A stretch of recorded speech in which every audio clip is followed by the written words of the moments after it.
Hello mga beshi.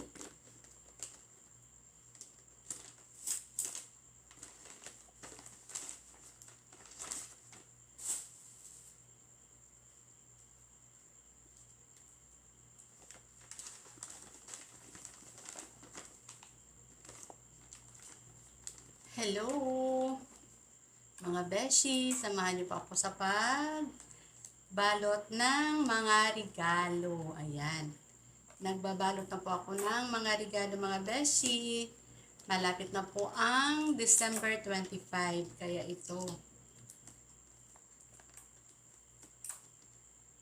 Magbibigay na tayo sa ating mga kaibigan at kamag-anak. Once a year lang naman to mga beshi. Kaya itudo na natin.